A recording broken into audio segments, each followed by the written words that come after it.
Welcome to KRR kitchen. இன்றைக்கி நம்ம கிச்சனில் நல்ல ஒரு அருமையான டிஃபன் ரெசிபி தான் பார்க்க போகிறோம். இன்றைக்கி நம்ம தக்காளி ரவா உப்புமா எப்படி செய்கிறது தான் பார்க்க போகிறோங்க. டேஸ்ட்டு ரொம்பவே அருமையாக இருக்கும். இது கூடவே பார்த்திங்கன்னா அந்த உப்புமாவுக்கு பொருத்தமான ஒரு தேங்காய் சட்னியும் சேர்த்து பார்க்க போகிறோங்க. ரெண்டுமே டேஸ்ட்டு அருமையாக இருக்கும்.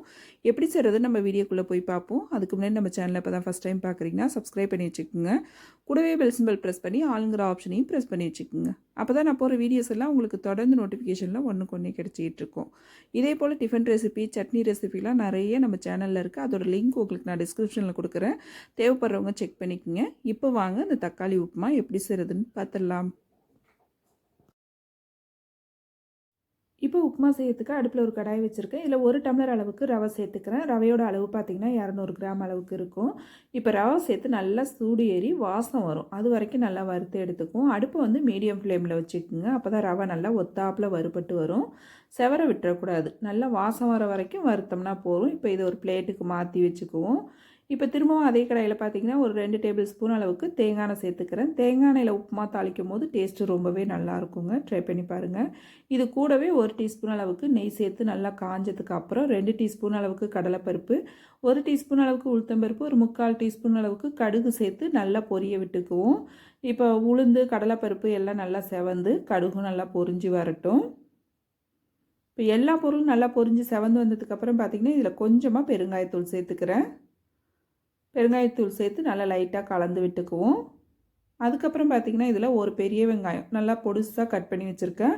அதை இதில் சேர்த்துக்கிறேன். இது கூடவே 2 பச்சை மிளகாய் சேர்த்துக்கிறேன். ஒரு கொத்து கருவேப்பிலையும் சேர்த்துக்கிறேன். சேர்த்து இப்போ வெங்காயத்தை நம்ம நல்லா வதக்கிக்குவோம். வெங்காயம் வந்து பார்த்திங்கன்னா நம்ம கண்ணாடி பக்குவத்துக்கு வதக்கணும்னா போதும். ரொம்ப செவக்கலாம் வதக்கக்கூடாது. உப்புமாவுக்கு எப்போதுமே பார்த்திங்கன்னா நம்ம கண்ணாடி பக்குவத்துக்கு தான் வதக்கணும். அப்போ தான் டேஸ்ட்டு நல்லாயிருக்கும். இப்போ அடுத்து பார்த்திங்கன்னா 2 மீடியம் சைஸில் தக்காளி அரைச்சி வச்சுருக்கேன். அதை இது கூட சேர்த்துக்கிறேன். நான் இன்றைக்கி 200 கிராம் அளவுக்கு ரவை எடுத்திருந்தேன். அதுக்கு 2 மீடியம் சைஸ் தக்காளி கரெக்டான அளவாக இருக்கும். தக்காளி வந்து ரொம்ப அதிகமாகவும் சேர்த்துடக்கூடாது. இந்த அளவு சேர்த்தோம் அப்படின்னாக்கா கரெக்டாக இருக்கும்.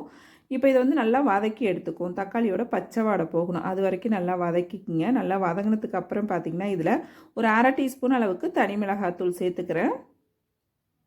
அப்புறம் ஒரு 1/4 டீஸ்பூன் அளவுக்கு மஞ்சள் தூள், உப்புமாவுக்கு தேவையான அளவு உப்பும் இதில் சேர்த்துக்குவோம். இப்போ எல்லாம் சேர்த்ததுக்கப்புறம் நல்லா ஒரு 2 செகண்டுக்கு இதை வதக்கி விட்டுக்குவோம். இப்போ மசாலா நல்லா வதங்கி வந்ததுக்கப்புறம் உப்புமாவுக்கு தேவையான அளவு தண்ணி சேர்த்துக்குவோம். இப்போ ஃபஸ்ட்டு கொஞ்சமாக பார்த்திங்கன்னா மிக்ஸி ஜார் கழுவிட்டு ஒரு 1/4 கப் அளவுக்கு தண்ணி சேர்த்துக்கிறேன். 1 டம்ளர் ரவை எடுத்துருந்தோம் நம்ம இன்றைக்கி. அதுக்கு பார்த்திங்கன்னா 1 டம்ளர் ரவைக்கு 3 டம்ளர் அளவுக்கு தண்ணி வைக்கணும்.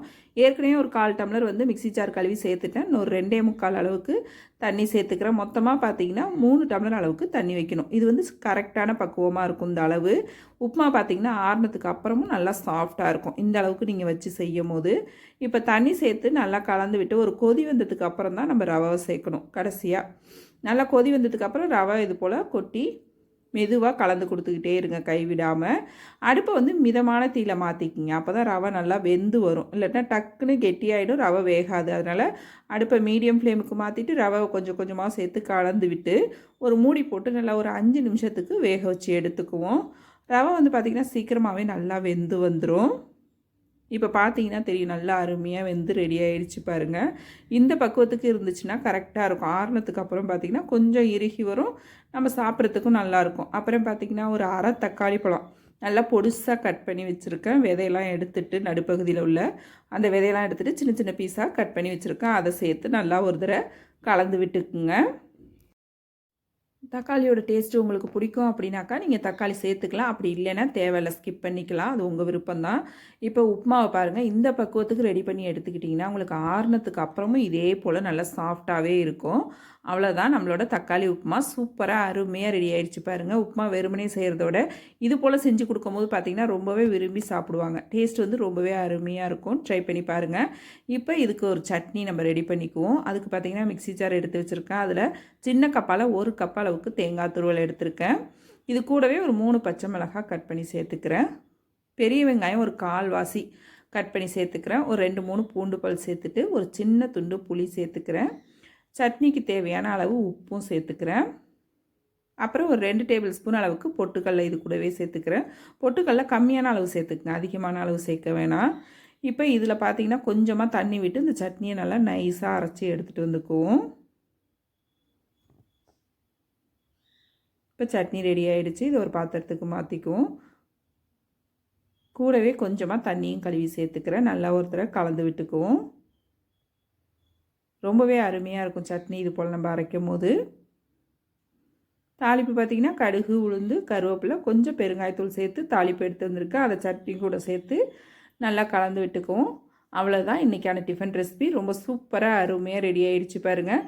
தக்காளி உப்புமாவும் இந்த தேங்காய் சட்னியும் ரொம்பவே சூப்பராக இருக்குங்க. ட்ரை பண்ணி பாருங்கள். ட்ரை பண்ணி பார்த்துட்டு எப்படி இருக்குன்னு எனக்கு கமெண்ட் பண்ணுங்கள். என்னோட இந்த ரெசிபி பிடிச்சிருந்ததுன்னா லைக் பண்ணுங்கள், ஷேர் பண்ணுங்கள். மறக்காமல் நம்ம கேஆர்ஆர் கிச்சனை சப்ஸ்கிரைப் பண்ணி வச்சுக்கோங்க. நாளைக்கு வேறு ஒரு ரெசிபியோடு சந்திப்போம். தேங்க்ஸ் ஃபார் வாட்சிங்.